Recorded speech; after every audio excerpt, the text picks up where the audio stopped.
It was the first full squad workout of spring training, and everyone was accounted for. There were 71 players in camp, and while some are just trying to make the Cardinals roster, others like Paul Goldschmidt are trying to improve as a starter. Last year was Goldie's first season as a Cardinal, and while his stats weren't bad by any means, leading the Cardinals in homers and RBI, after a slow start, his batting average dipped to .260, which is his lowest mark in a season where he played at least 100 games. Goldie admitted that his performance last season didn't live up to his own high expectations. Inconsistent for me. I think that's the best, way I kind of look at it. There were some times I was really good and just some times I really struggled, and just trying to be a little bit more consistent and just, learn from last year. I try to learn every year, but, especially when you have some ups and downs, learn from that, find what adjustments you can make, find, things when you had success, what you were doing well, and try to repeat those, and times when you struggled, maybe why that was happening. And there's always going to be ups and downs, but just try to keep getting better every day and keep improving.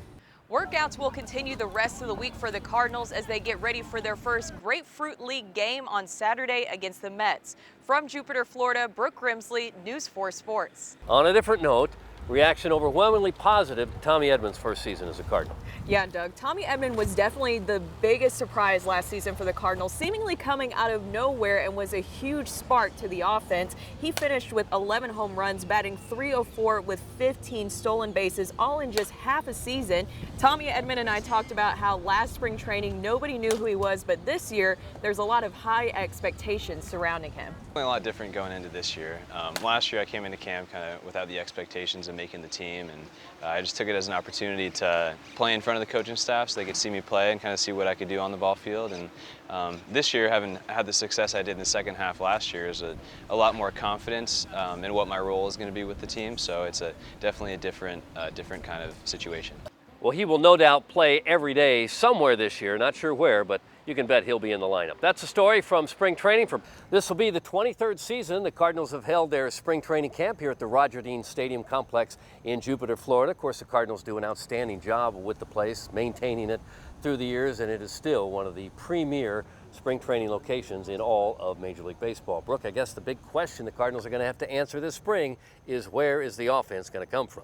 Yeah, Marcell Ozuna leaves a big hole in their lineup. He's gone. So what are you going to do now? And it seems like they're going to have to rely on some of the new guys, some of the newcomers like Dylan Carlson, possibly Lane Thomas, to step up and be able to fill his void. Right, I think Harrison Bader, another key player. We saw what he can do in 2018. He had a terrific season in 2018, slumped badly last year. If he can get it together with the bat, now you've also got a center fielder who's Gold Glove caliber. He could be a crucial guy this spring as well. Well, and also something that's interesting about him is he said during winter warm-up that he went through mental training to help him. So we'll see if that works out during spring training.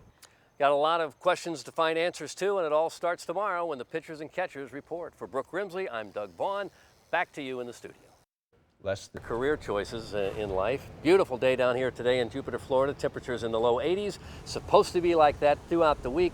Couldn't get the Cardinals' 129th season started on a better note. Brooke? No, I know. It is perfect weather right now. Sunshine, palm trees, and blue skies. What more could you ask for, Doug? Well, I'm not asking for anything else.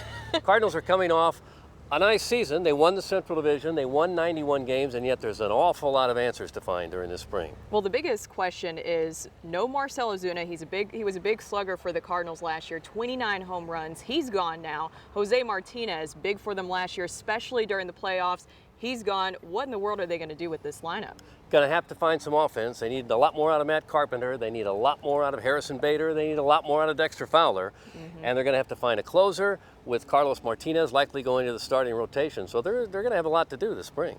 Yeah, I feel like Giovanni Gallegos is going to be somebody that we're going to watch here during spring training, because I think he's going to be their closer. I think he's their answer. We'll see if he's up for it, and I'm looking forward to talking to him about that. So far, and I've looked around a little bit and asked some questions, there have been no Nolan Arenado sightings. We've heard the trade rumors all winter long. I looked in the parking lot, I looked on the field. We haven't seen him yet. And he even hammered PR about it, Cardinals PR. Yes, I did. I asked him, and they looked like, please don't ask us that question again. So I will not be asking that question for a while, or any other trade rumors. It all gets started here tomorrow when the pitchers and catchers report to Jupiter. For Brooke Grimsley, I'm Doug Vaughn. Guys, back to you.